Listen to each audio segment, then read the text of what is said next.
It's always Friday at TGI Fridays, 3330 Veterans Boulevard in Metairie, corner of North Holland. It's Friday even on a Monday night, where we love to be each and every Monday night. When they invite us here, we love it because they treat us great. We love the food, we love the setting, we love the location, we love it all. It's TGI Fridays, and it's sportsNOLAtv. And a pleasant good evening to you. Ken Trahan with you. As always, a pleasure to have you with us. Hope you had a good Mardi Gras. It's nice to be here.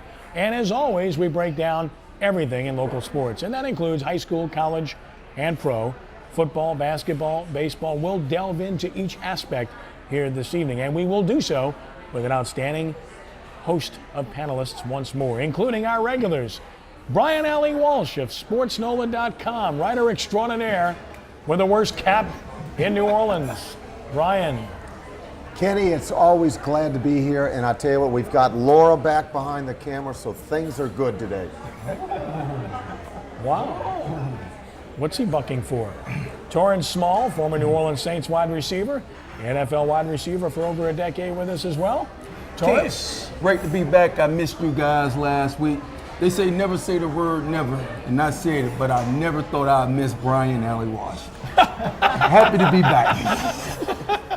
Listen, the truth shall set you free, brother. So, amen to that, if you're telling the truth. To try to balance things off here, we brought somebody that actually had a level-headed approach to things, and that is a longtime baseball coach, played the game, was coached on the collegiate level in UNO, coached on the high school level, coaches the New Orleans Spice travel team, and is a baseball analyst on radio on WGSO, 990 AM, and on WHNO, Channel 20. More on that coming up. He is Danny Riehm. Danny, good to have you with us. Pleasure to be here, Ken. I'm honored to be in this company today. I can't tell you. I'm just tickled. I'm tickled pink. T, I got T over here. I got Brian over here. I'm ecstatic. Tickle that man.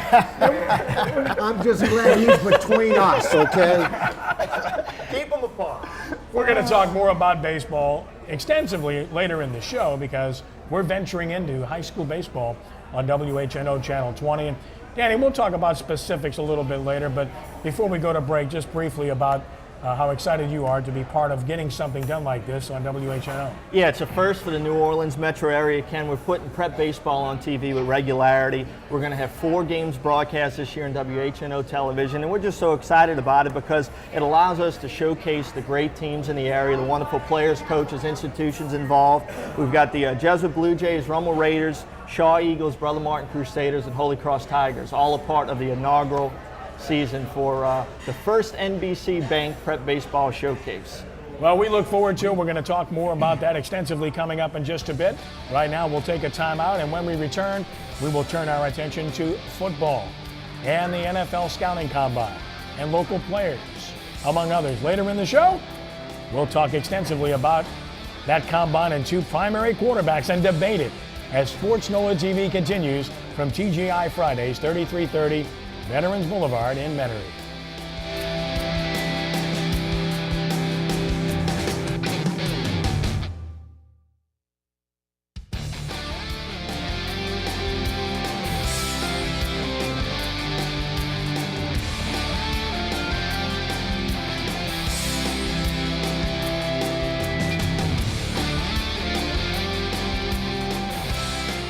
Chris Johnson and Bo Jackson, yes.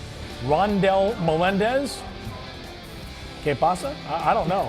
Are you kidding me? I have no idea. Are you kidding me? Are you kidding me? He was one of the Melendez brothers. Who was that guy? Who are they? I'm not sure. Hey, you learn something new every day. Lenny Van Gilder, our crack research expert, coming up with that tidbit. Bo Jackson. How about Bo Jackson? Some 4.240. It's ridiculous. Are you serious? You know whose name we didn't see? No. Torrance Small. Torrance Small. Yes, sir. You know why? Why? Unofficial. Unofficial. That's why.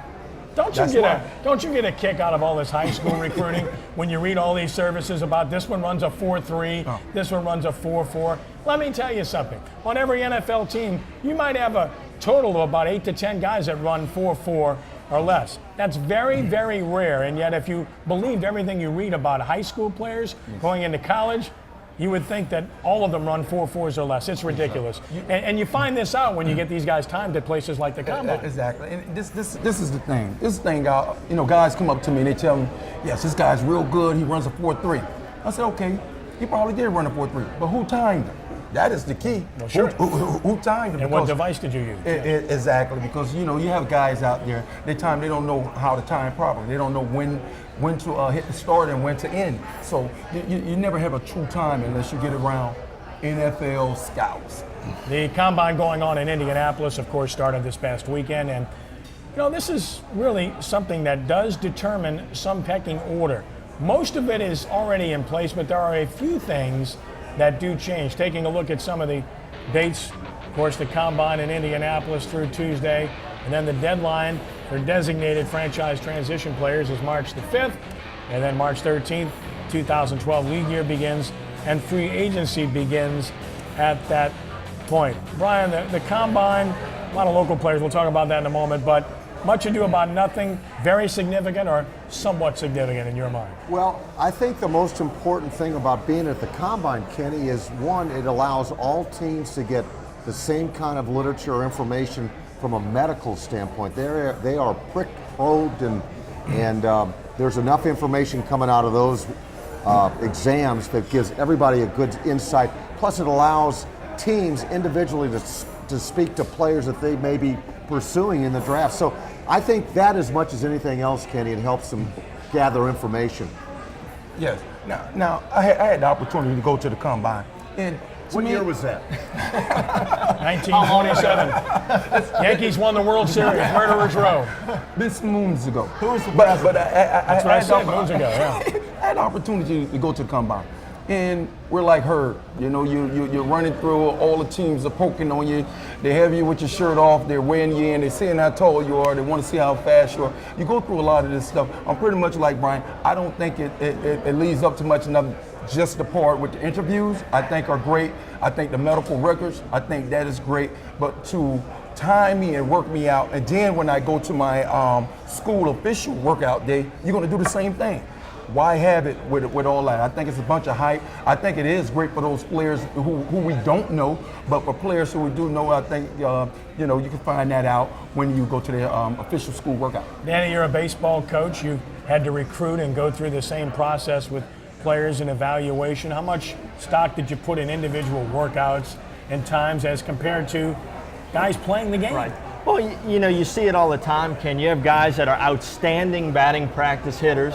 They look great on a bullpen mound, and then they get into the game, and it's a totally different situation. They can't hit the breaking ball, can't locate their fastball, and they're not as effective. So individual workouts can only do so much for you. I like the guy that maybe doesn't show as much in an individual workout, but he's a gamer. And when you get him in there, he can make plays and help your team win. Torres, we talked about Jerry Rice off camera earlier. Here's a guy who didn't run anywhere near fast enough, according to NFL clocks, to be an elite player, and we all know what he became, the best in the history of the game.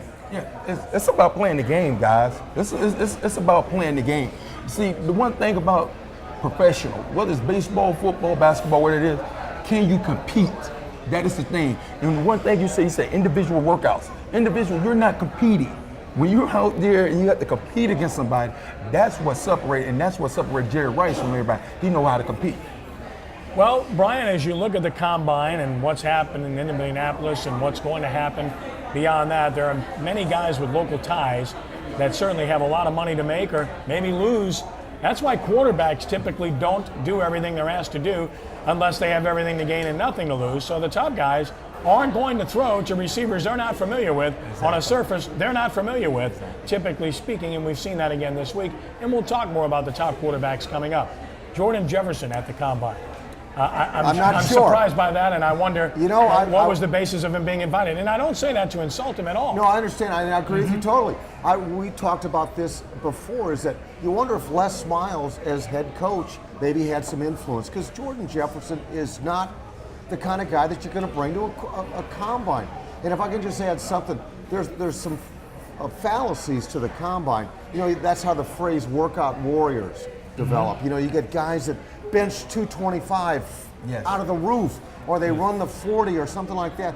But and I remember Jim Finks telling this, and the one thing the combine and nothing else they can measure is they call it the Valentine. You cannot determine how big a guy's heart is.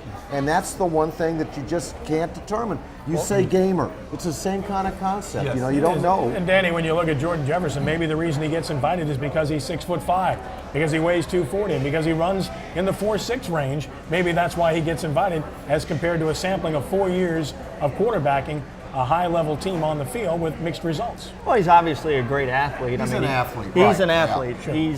He's not an NFL quarterback, in my opinion. I was actually under the impression that they may look at him in some different spots, maybe a slot receiver or some other type of position out there that can impact a team. Yes, and Yeah. that was my thing. Yeah. I could see him more as a tight end, because as a quarterback, he didn't throw the ball very well to me at the collegiate level as well. He didn't run. He wasn't a pretty good runner as a quarterback to me. He didn't elude guys as much as I thought. Let's take a look at some headlines of note regarding what we're discussing. Of course, Robert Griffin III, more on him, just blazing his way at the combine. Those are real times, by the way. And incidentally, Luck ran well too. Don Terry Poe of Memphis. This guy's 346 pounds, a defensive lineman, and he ran a 4.87. Are you kidding me? Morris Claiborne, Michael Brockers, of course, 8 LSU players at the combine. Both of them figure to be first-round picks. How about Ladarius Green of Louisiana Lafayette? He is your absolute positive definition of a receiving tight end for the NFL. And then, of course, all quiet on the Southern Front, nothing emanating from the Saints camp. They've kept it very quiet about their free agents, Drew Brees in particular, who showed up at a restaurant that he has an investment in to see the fans, and then the other primary guys that we've talked about throughout in Nix and Colston. Brian, you wrote it, sportsNOLA.com, that you think they'll keep 2 of 3, maybe not the third, although you hope so. Yeah, everything points to them striking a long-term deal with Drew Brees and then placing the franchise tag on Nix. I think of the 3, certainly you'd like to keep Marcus Colston if you can, Kenny, but the 2 guys that you really, really need to have are, of course, Drew and the guy who helps protect him, and that's Carl Nix. So I think they're going to get it done at some point. Yeah, I think the thing what they're trying to do, this is just me. I just think Drew is really trying to keep everybody together. I don't think he's trying to break the bank, and I think he knows that if he's going to succeed, he needs these other 2 guys, Nix and Colston, and he's trying to find a way to keep everybody in. It's a domino effect, Danny. You get Brees, then you get the next piece, then you get the next piece done. Absolutely. Right? I mean, Drew Brees, one thing that he always does is he promotes a team concept. And that's why the Saints are special. I mean, that's why they're going to be in a position for the foreseeable future to win a championship, because it's truly a team, and Drew Brees is trying to get that going. I've got a question for the panel real quick. All right, we got to get the break. Okay, Go ahead. all right. Do you think Drew has enough influence to Mickey Loomis to go, look, here's who I want to be on this team at this point in his career? Yes. I think he does at this point. Yes, I answered that. I said yes. For the simple fact, his contract is up right now, so yes, he does have that. And he's at the top of his game. Yeah. It's a little bit different than Peyton Manning, coming off of a serious injury at 37 years old. So clearly, I think Drew Brees is in a little bit of a different position than Peyton Manning is. A brief timeout. When we return, basketball, Hornet style, college style, when sportsNOLAtv continues from TGI Fridays in Metairie.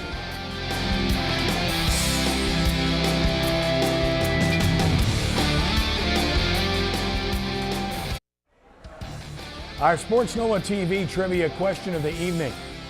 Put your thinking cap on. Who was the MVP of the 2008 NBA All-Star Game at New Orleans Arena?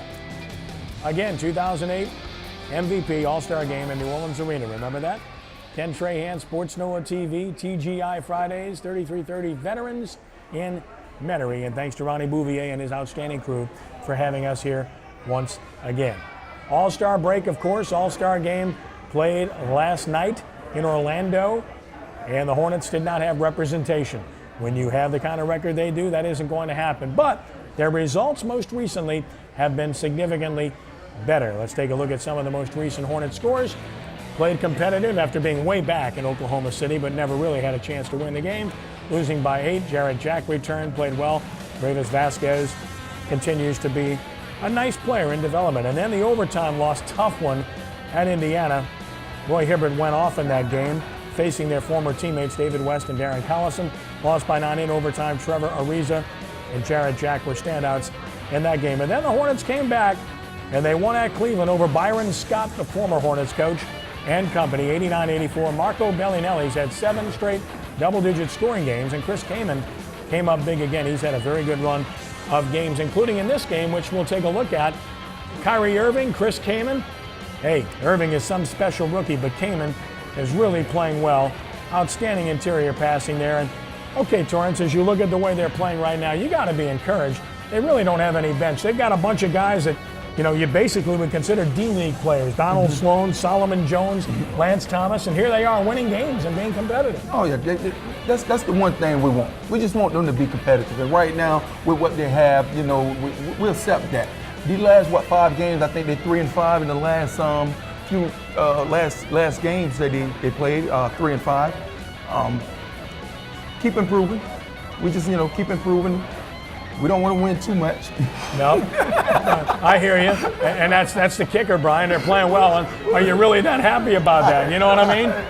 Well, I really think that you do need to provide some positive reinforcement here. So when they went on the road, guys, and they went 3-2 in their 5-game road trip, I thought it was a very positive step. Yeah, you don't want them to win too many games. You want to get more ping pong balls at the end, But I'll tell you what, we threw this around, Kenny. My MVP for the Hornets, believe it or not, is Chris Kaman, because they play better when Chris is on the court. Now, I know Jarrett Jack plays well, Bellinelli has played well, but Kaman, I bet if you go back all the games, he's played well in all of their wins. Put the game away late after they hit a spell of not scoring.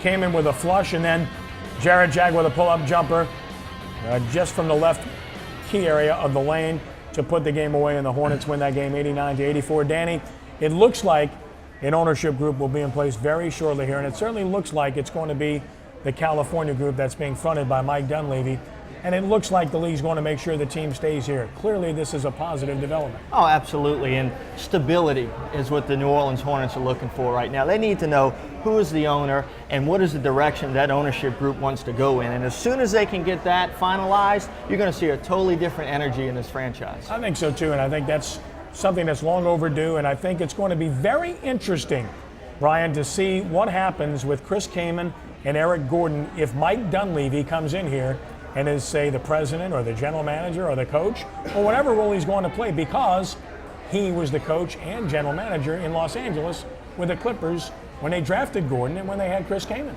I understand. I agree with you totally, Kenny. And Chris Kaman was one of those guys when the rumors started surfacing that Dunleavy and Raj Blathel, is that how you pronounce the prospective owner's name?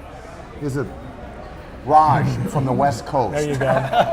Larry Benson. Yeah, and Larry Benson is minority guy. But Chris Kaman is supposed to play a big part in this team. So we'll see what happens with Eric Gordon and Chris Kaman. And the trade deadline's approaching March 15th, so we'll see. Torrance, I liked that trade when they made it. I thought it was a good trade. And guess what? If you've got Eric Gordon healthy and you got Chris Kaman healthy and playing, and you've got that #1 pick, regardless of what Aminu does, to me, that's still a good trade. It was a good trade, but this the thing. When you have guys that don't want to play, that's what makes the trade bad. Now, see, Chris Paul, he wanted to go to L.A. He went. He signed that. I think he signed his extension. But you have guys coming here, they didn't want to be here, and for good reason. We don't have ownership. They don't know. It's conflict of interest with Stern them controlling what happened with the team. So you're going to have those type of problems. Let's take a look at the upcoming Hornets schedule coming out of the All-Star break, so fans can look forward to what they're going to be able to see. Of course, at Chicago to play the Bulls, that's a tough matchup against an elite team. Then you got Toronto coming on Wednesday, very beatable team there. The world champion Dallas Mavericks in town on Friday. That's a marquee matchup. Mavs are playing well of late. And then the aforementioned Pacers with David West coming back home along with Darren Collison to face the Hornets on Saturday. So 3 opportunities to see the Hornets forthcoming this week starting on Wednesday. It is a very interesting time in college basketball as well. Tulane not going anywhere. They've gotten about as much as they can out of their talent. UNO clinched a winning season. Loyola and Xavier, these are programs to watch, men's and women's style, both playing extremely well heading into conference tournaments, and both have had outstanding seasons under their respective coaches. Bo Browder, 300 wins. Danton Jackson, 200 wins at Xavier this season alone. They reached those particular levels. And Dr. Michael Giorlando and Kelly Kennedy doing a great job at Loyola. Of course, conference tournaments, the rage, and those are all coming up. Let's take a look at some of the upcoming tournaments, because March Madness begins this weekend, believe it or not. The Big South Championship, the Ohio Valley Championship, the Atlantic Sun Championship, and the Missouri Valley Championship. How many teams can you name from those leagues? Danny? Come on, man. I don't even know if I'm going to attempt on that. 4. Here are some key matchups. On Tuesday, Michigan State, Indiana. Michigan State could be a number 1 seed. Indiana's up there as well. Wednesday, LSU trying to come off of their stinker at Ole Miss, hosting Tennessee. North Carolina Duke rematch. Remember the first game? Insane. Georgia at Marquette. Buzz Williams' team playing very well. Louisville at Syracuse. Syracuse looks like a number 1 seed. Kentucky looks like the number 1 overall seed. And they're at Florida, the only school in the SEC that could possibly beat them, Torrance, on a good night. Yes, Florida. Florida shoots the ball very well. They're a three-point shooter. When they have it on, you have trouble. Yeah. I mean, realistically, Kentucky looks like the best team in the country right now, Brian. You would think that way, and you know, Calipari just keeps reloading, you know. His one-and-done format has worked wonders, but he keeps getting there, and you know, I'd be shocked if they weren't back here in New Orleans Great end of the month. He's an unbelievable He's recruiter. outstanding. And Danny, every time we're ready to embrace LSU and Trent Johnson, they throw a clunker in there. I mean, that was a horrible result at Ole Miss. They not only got beat, they got beat by almost 30 points by a mediocre team, a team they had whipped at home when they were 1 over 500. And all we were saying is, man, if they can get to 2 over 500, they got a real shot to get in the NCAA tournament. Now they've got a lot of work to do. Absolutely. I mean, Tiger fans were finally starting to breathe a sigh of relief and say, oh, we've got some momentum in the Trent Johnson era as of late. And man, that game at Ole Miss just took any kind of steam they had out of the sail. I mean, it was not good. It was not good at all. He gets thrown out, and just a tough spot for them to be in when they were really starting to look like they were progressing well. And normally speaking, I don't like it when coaches call out their players, but I think he was right to do so. How can you not show up and play the way they played in this game? And he really did call them out after the game, which of course sets up the SEC tournament, which will be in New Orleans, not this weekend, but the following weekend. I don't know, Brian, LSU playing in New Orleans, maybe they can make a little bit of noise there. You know, Kenny, they're going to have to, if they have any hopes of making the NC2As, they're going to have to win that tournament likely. And I don't think they're capable of doing it. I don't either. I think if they get to the final, they can get into the tournament. Otherwise, semifinal, the only way that works is if they win, 2-3 more games in succession in the regular season, which I don't know they're capable of doing. So it's going to be very interesting to see, but it's great to have the SEC tournament here as a precursor for the Final Four coming to New Orleans. Women's Final Four coming to New Orleans. Unbelievable times for basketball in New Orleans. Arena Bowls coming to New Orleans. We had the national championship football game in New Orleans. And oh, by the way, the Super Bowl is coming to New Orleans next February as well. Sports capital of the world? You bet. We'll take a brief timeout. When we return, Brian Alley Walsh is on the hot seat about NFL quarterback prospects as sportsNOLAtv continues.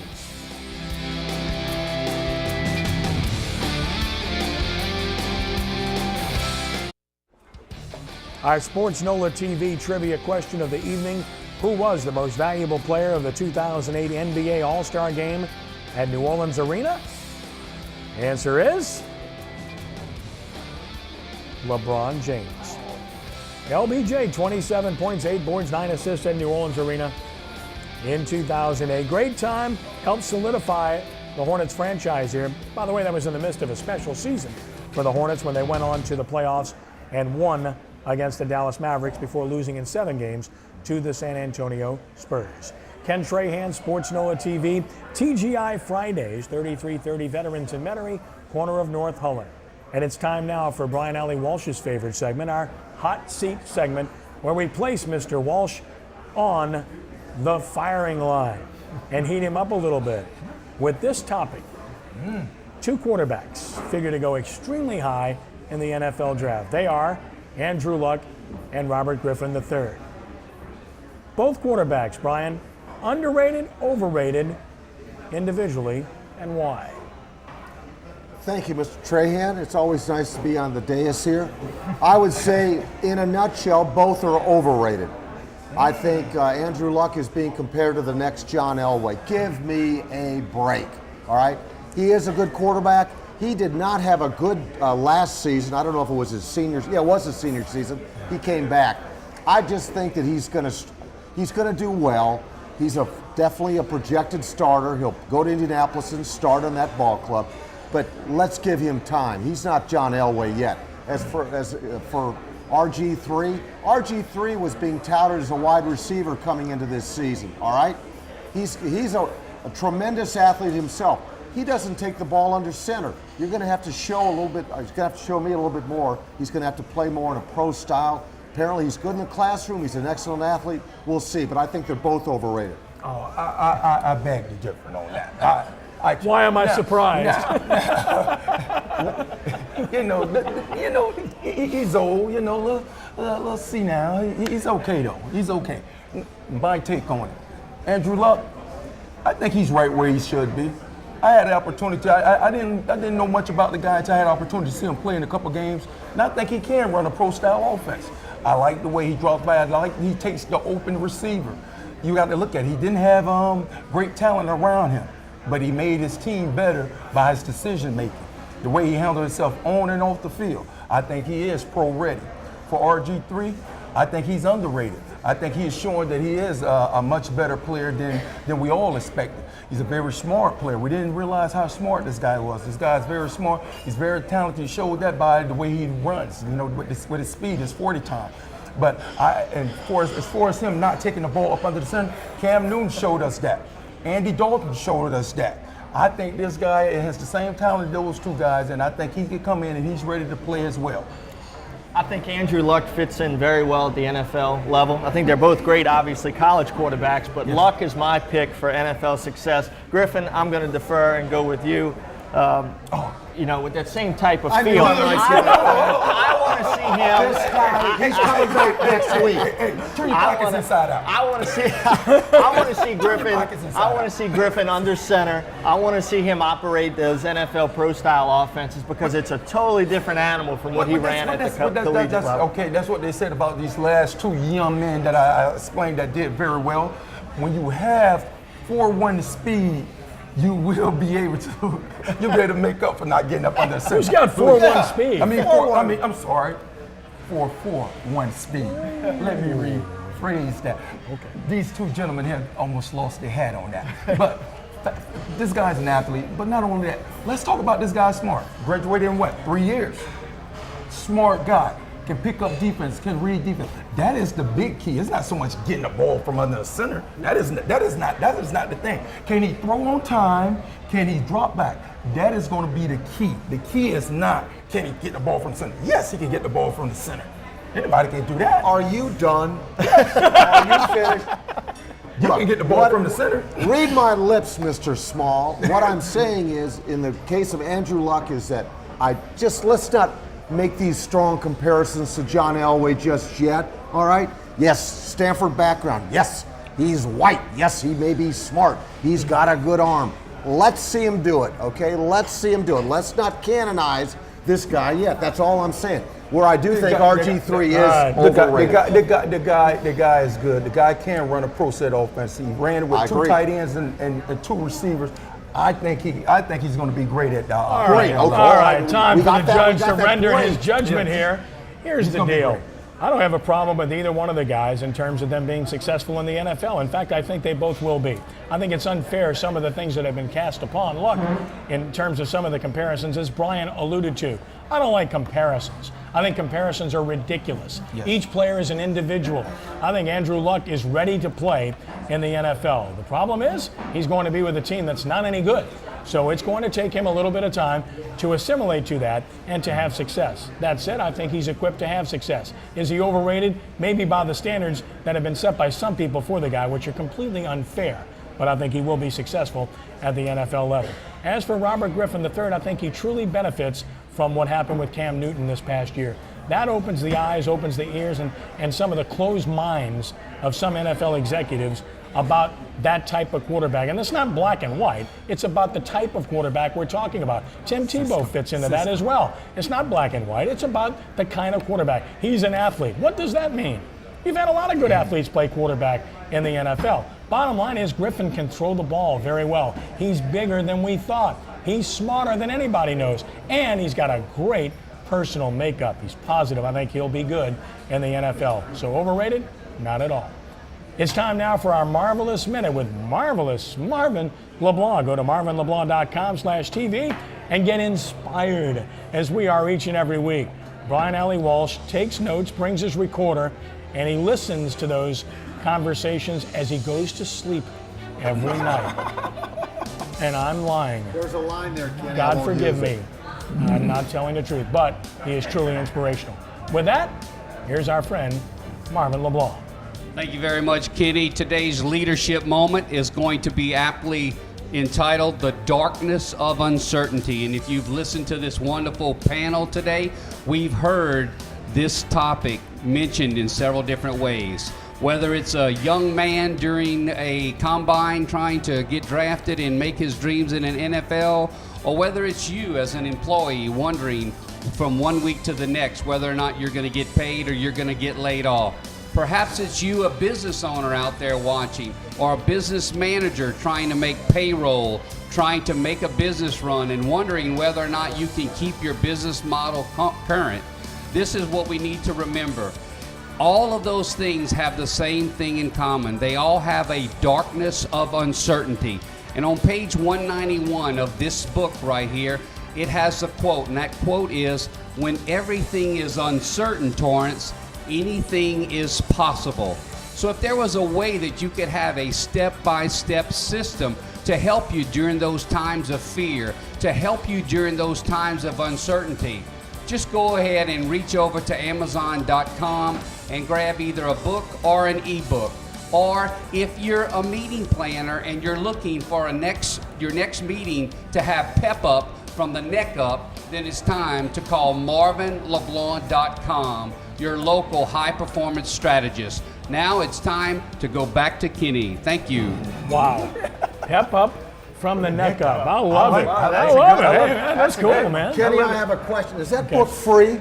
Absolutely not, but it's worth every bit of the $19.95 investment or $9.99 on eKindle. What a value. Marvin is, just in the interest of full disclosure, Marvin basically told me, he said, "Kenny, for you and Torrance and Danny, I'll give you a copy. For the other guy, he's paying full value." That's right. Okay? Pep up from the neck up. Yeah. Brian doesn't have enough money to buy my book. You're right about that. He didn't want to go there, but that's true. Put Yeah. him on that pep up from the neck up. I don't know how to follow that except for the fact that we're going to follow it in just a moment when we return. We're going to talk high school sports and high school baseball and a new stadium and some games that you're going to enjoy on WHNO. Plus, a recap of the high school soccer championships and the high school basketball playoffs. All of that coming up as Sports NOLA TV continues from TGI Fridays on Veterans in North Holland in Metairie.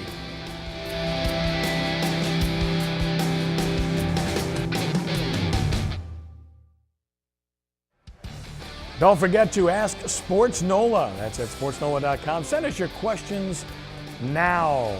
We'll provide answers each Wednesday. You can win great prizes, including tickets to Bracket Town at the Final Four. You can follow us on Facebook or Twitter, sportsnola.com, best site on the web, where you can read the brilliance of Brian Alley Walsh each and every week.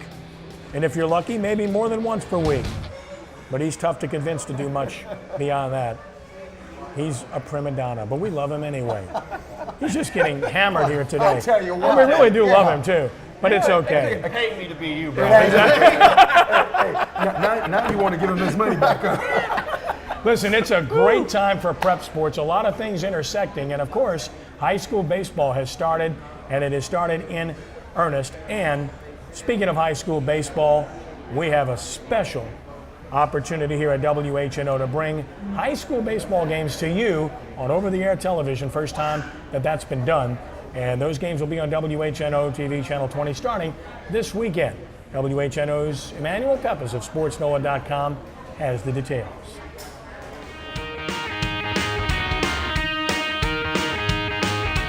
Five baseball programs rich in tradition and in history, and with many state championships to boot. will take part in the inaugural First NBC Bank Prep Baseball Showcase, including the opening game, which showcases Jesuit's new baseball stadium, John Ryan Stadium. I don't think we needed any more to an already significant event, but we certainly have it now. You know, the fact that it's going to be a live broadcast, we're certainly thankful for WHNO for giving us this opportunity and for including us in this showcase. And certainly the Holy Cross Tigers are going to be a big part of that. Both great institutions, you know, and to open the stadium with a live broadcast, I don't think anybody from either school could have asked for anything more. This is going to catch fire in the local community.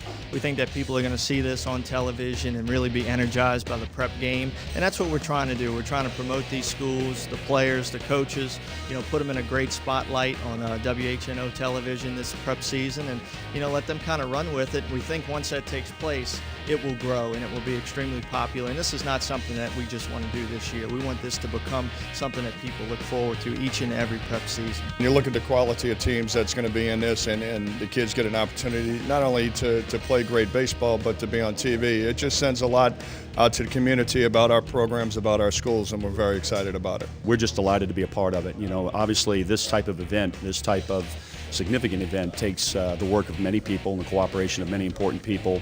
And all the places, I mean, all the pieces are in place right now. You know, we have great sponsorship. We have guys who are very enthusiastic about baseball. We've got 5 outstanding institutions.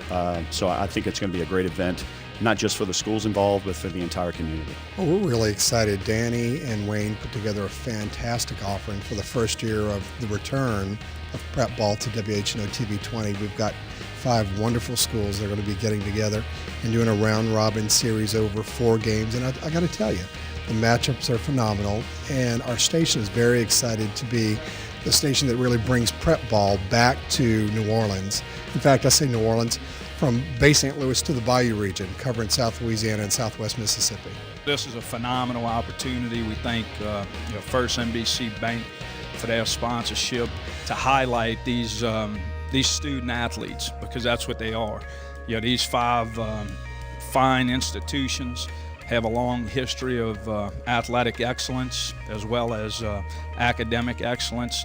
So it's a great thing that First NBC Bank is sponsoring this showcase to do exactly what it should do, to showcase our student athletes of these fine institutions. For sportsNOLAtv, I'm Emmanuel Peppers.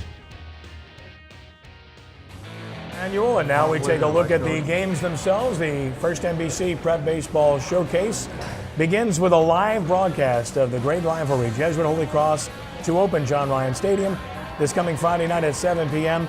Then it's Jesuit and Shaw on a tape-delayed basis to be shown Monday night at 8 p.m. on WHNO. Brother Martin and Rummel from historic Hirsch-Rooney Stadium on Monday, April 9th, 8 p.m. Then Rummel's Raiders against the Jesuit Blue Jays on Monday, April 16th at 8 p.m. And the final game of our 5-game sequence is another one of those. Actually, what am I saying, 5 games? 4-game sequence, obviously those are the games. I want to add another game because I love it. Danny Riehm, as was mentioned in the piece, you and Wayne Barber conceived this, and you don't want to toot your own horn, but go ahead, because this is a great concept and you brought it to fruition. And again, largely thanks to Ashton Ryan and First NBC Bank and many other good sponsors. Absolutely. You know, we went to the community, Ken, and we had a lot of baseball people step up. We identified the people in the community that we thought would be as passionate about this as we were, and we went and met with them, and it really worked out well. And you're going to see a great group of sponsors throughout the 4 broadcasts that we're going to be doing, and it just gives us the opportunity to take the prep game to the airwaves, to people's living rooms, and allow them to see the great level of play that's there. Danny, you and I were on hand as the new John Ryan Stadium of the Jesuit Blue Jays was unveiled, and this is a marvelous facility, isn't it? It sure is, Kenny. I mean, it is gorgeous. It's like a Division I park. You know, I told Dave Morrow in the summertime with our Spice teams, we play at almost exclusively Division I facilities, and there's a lot of college teams in this state that would love to have a park just like this.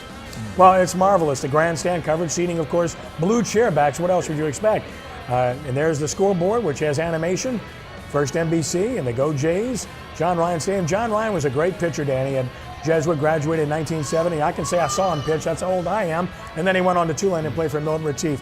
Picnic area beyond the dugout. Great shot here. Just a wonderful facility.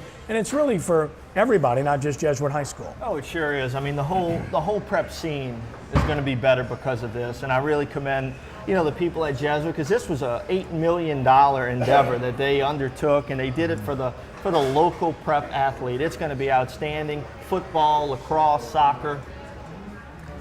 That's really good that you mentioned soccer. Very good transition. You set me up perfectly because the Louisiana High School Athletic Association State Soccer Championships were decided in one location at Tad Gormley Stadium this past weekend. Let's take a look at the results of the State Soccer Championships. Girls Division III, the Sacred Heart Cardinals do it again.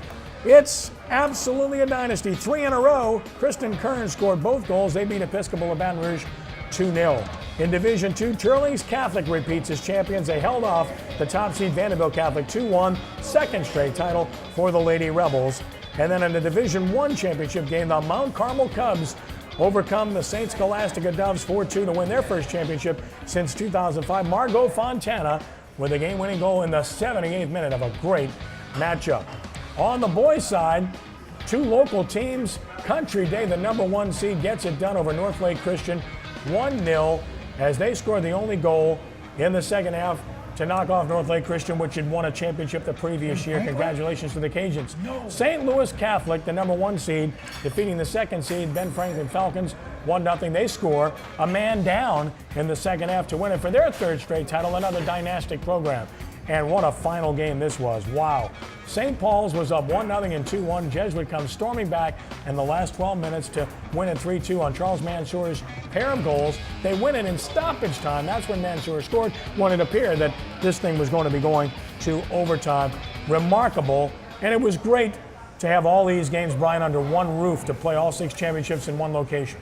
You know, soccer is such a great sport, and this area, this region has always produced good soccer teams. So you're absolutely right. Can I just say something about the John Ryan Stadium?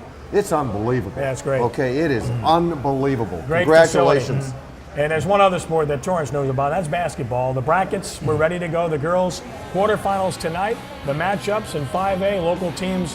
North Shore, really good show, but they're at Natchitoches Central. That's a tough place to play. Chappelle at Southwood, long trip to Shreveport. Warren Easton at St. Thomas More.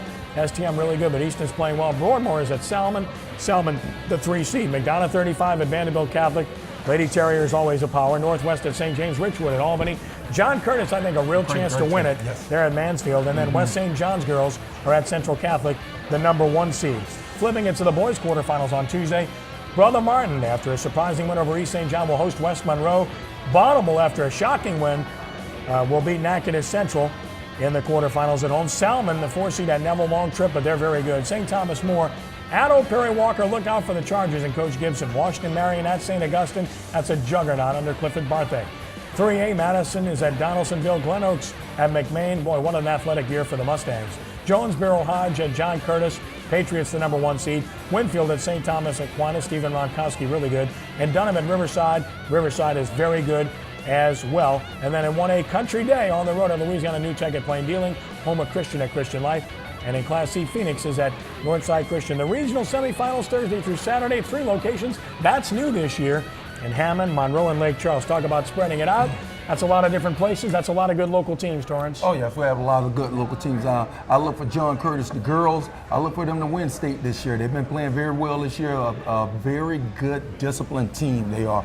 And for the boys, I like St. Aul. St. Aul, very athletic and disciplined team as well. I look for more things out of them. Yeah, and really good wins for Bonneville and McMain and upsets this past weekend, and Brother Martin for that matter, Danny. Absolutely. Bonneville and Brother Martin, that was 2 outstanding wins for local basketball. Yeah, solid. A lot of teams, and I think John Curtis, Riverside, St. Thomas Aquinas all in 2A on the boys' side. It's going to come down, I think, to those 3 teams, and wouldn't it be something special if Riverside and Curtis played for a 4th time to defy the championship? Well, we'll see. It could happen. And I'll tell you what will happen. When we return in just a moment, we'll turn our attention to baseball and college baseball and check in on what's happening around the state, among other things, as we continue with sportsNOLAtv from TGI Fridays, 3330 Veterans Boulevard in Metairie, corner of North Holland, right here on WHNO-TV, Channel 20.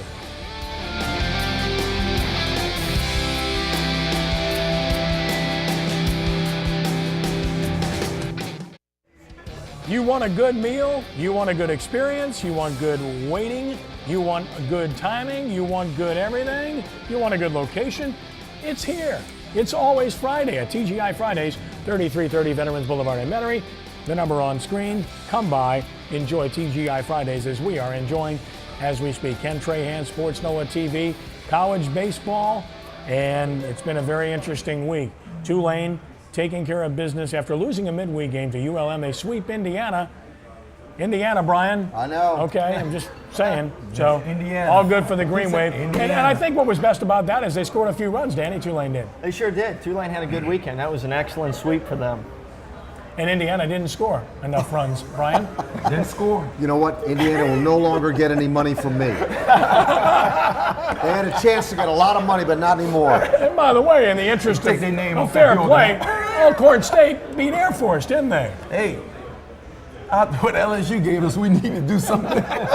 They were saving themselves for Air Force. Yes, we had to redeem ourselves. Speaking of LSU, was it a blip on the radar screen, or is it a cause for concern, an epidemic of sorts? No offense, Danny. Tigers getting whipped by Appalachian State, scoring one run in their last two games and only 5 for the entire weekend. When you consider that when you get into conference play, you're playing Alabama, Florida, South Carolina, I'm very concerned right now about the LSU baseball team and their ability to score runs. I mean, that was Appalachian State that shut them down. They shut them down. I'm very concerned. All right, let's take a look at the upcoming college baseball schedule. Here's LSU. They got a game with Grambling, which is, of course, on Tuesday. McNeese State on the road in Lake Charles on Wednesday. That's sold out in Lake Charles, by the way. Dartmouth in town.